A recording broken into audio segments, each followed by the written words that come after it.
John, tell me how you got started in this. Well, of course, high school was, the first thing that, you built hot rods in high school, and then from then on I was a car guy. I was actually a marine mechanic for 50 years, but at night I was a car guy. And I retired and I went racing. We raced vintage racing, which was road racing, and it was a 64 Corvette we raced. And we did quite well. We did first, second, or third most of the time on all the races. So tell us a little bit about your Mercury. My Mercury? Yeah. My Mercury was, I found this in Magnolia. It was sitting in a garage, and it had been parked 35 years ago. The car is all original. So it's unmolested. Unmolested car. Nobody's gotten their hands on it, and they're not going to be able to, because I'm not going to let it happen. We're going to keep the same paint. We're going to keep everything the same. John, how'd you get interested in cars? I got interested in cars when I was started stealing them when I was like 15 years old. That's when I got interested in cars. What was your first one you stole? A 53 Studebaker, no, 49 Studebaker that had a floor starter under the clutch that I didn't know at the time, and it had the keys in it, and we couldn't figure out how to start it until accidentally, stepped on the clutch and the car started up. But so anyway, I've just always loved cars. I noticed that you really updated the engine here. Yes, I did. This engine was actually not in the car when I got it. There was one in there that we cracked the block on when we got it. And so a guy from Mount Vernon, Tom Gabrielson, built this engine for me. It's a 48 Merc. Yeah, bored out to a 276 cubic inch, has about 170 horsepower. Has a 3/4 Isky cam in it, a Mallory ignition, and it's just a great engine. Ron, when did you start building this? Collecting parts since probably early 2000. And how long did it take you to build it? 6 months if you put all the weekends together, but it was about 5 years.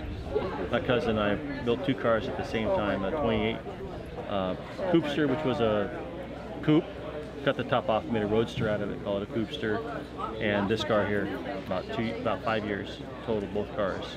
So you don't have a top on this thing? No. Well, it does have a top. Well, yeah, it's got a spider web, but it doesn't keep the rain off you. No. It's kind of illegal to leave your house when it's raining, but they kind of look the other way when you're trying to go home. Gotcha. But don't tell them that we left when it was raining this morning anyway, and we made it to your show. It was pouring down rain all the way here. So, James, nice to see you again. You bet. Yeah, tell us a little bit about the Oh Boy Alberto and the last time that it was restored. Well, originally this boat was built in 1960. That's when it was laid. We did a repaint job of this boat just actually a year ago, and we redid it again as the 1975 Alberto. It's a drop sponson boat, where the other style bullnose boats are called a round deck, which are a Ted Jones design. So this makes this a little bit different than the bullnose boats on that aspect. This boat's been in the museum for a number of years, and a few years back they did a movie called Madison. In that movie, this boat was remade and painted up as the Miss Madison. In the making of that movie, this boat actually ran the equivalency of about 10 years of boat racing. Wow. And Josh, how'd your dad get you involved in this? Oh, it's a sickness. My uncle and him, for years, they've always been in cars. My dad did road racing way back when he was my age. My uncle did the same thing, straight line racing. And quite frankly, I love hot rods, I love boats. Been on boats since the day I was born. We've run offshore boats, you name it. I've probably been on the boat and probably been at the controls of it. My question to you guys is, you work so closely together.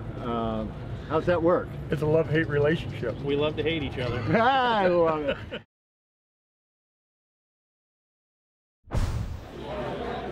Who built your engine?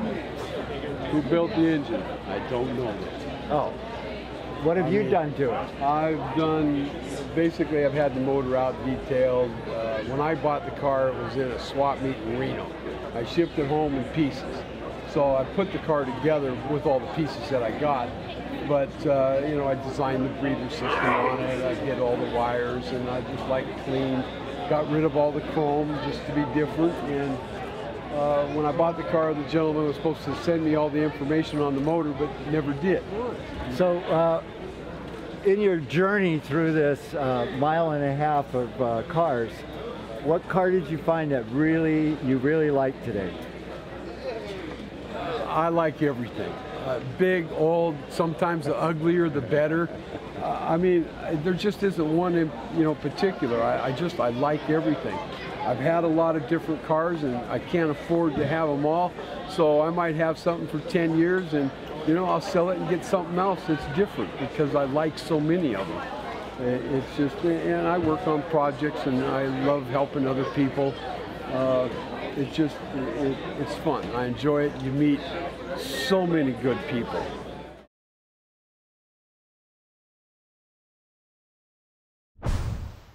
What's your feeling about the growth of this show? Without question, this is the best outdoor show in the Northwest, the biggest.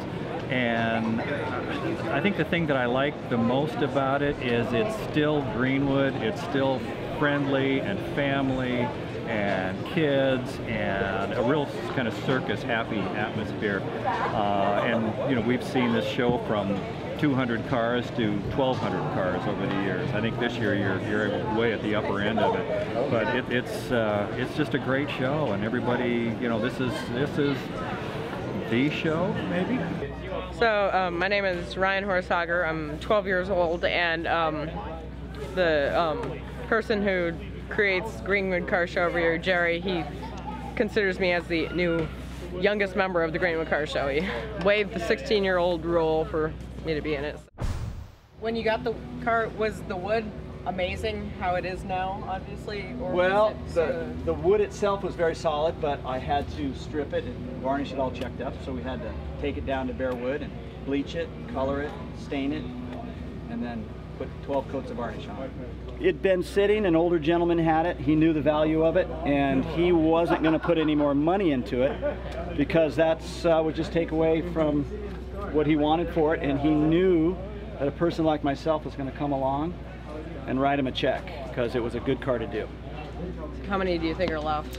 That's a good question. I know of a good dozen of them, but there's probably, I'd say maybe 75. I'm just guessing. I don't think anybody knows how many there are. It's a question people ask, and people will throw out numbers, and nobody has any idea.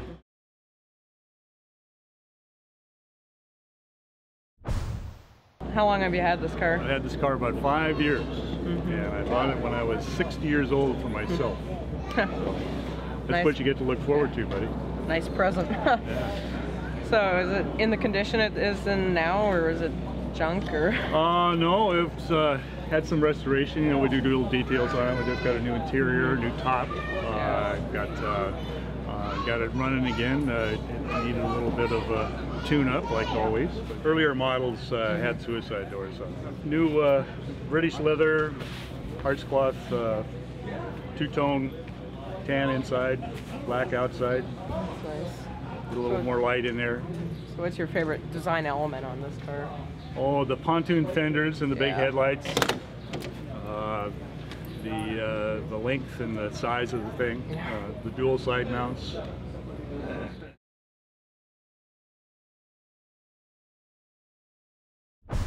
I noticed you have a thing for orphan cars. I know you used to have a 54 Rambler. I've had Ramblers, many of them, I think 9, and I've had some Studebakers. I have a 50 Studebaker now. So I love orphan cars.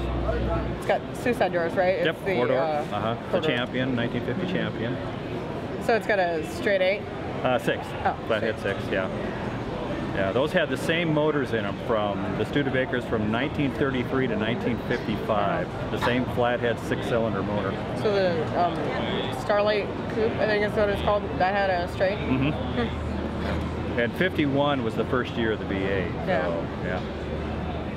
How do you feel about when we bring a young man like Ryan in and his knowledge of cars without being a mechanic? Do you see a lot of that happening with the younger crowd? I don't. Unfortunately, Ryan is the exception to the rule, but you and I can change that. When we're at car shows with our cars and somebody comes along that's under the age of 18 or whatever, invite them over to the car, ask them if they want to sit in it. Don't go through this whole, you know, don't touch my car thing. Just really, I love to have kids sit in my car and let their parents take pictures of them. And that plants that seed in that kid's head that these people are cool, these cars are cool, this is fun, rather than they walk up to some car and get scolded for the rest of their life. That's their memory of an old car. You know, we've got to get more kids involved in this thing. I mean, it's just, we have to. And my grandkids are really getting involved in it. My grandson and I built a 30 pickup out of nothing. We built the frame, we did the whole thing. And now he, of course, he lives and breathes cars, so we've got to get more of them into it. You know, I have my 16-year-old grandson here today with me, and I'm trying to find something that is old, but still he's got to like it, so we can work on it together. And that thrills the heck out of me to be able to work with my grandson and actually tinker with the cars, and I enjoy it. I grew up around him, you know, so I like the idea of that. And my son's involved with the car club here, and it's just something I enjoy and I like doing, and it keeps them off the street, it keeps them busy, the young kids, and it gives them something they can learn the worth of, you know, what, when they're building the stuff, you know, that they can make some money with it, they can build something they like, and you can see the accomplishment when you're done. You know, you have something that you did, and it can be any style, kind, they're all neat. It's just whatever turns the person on.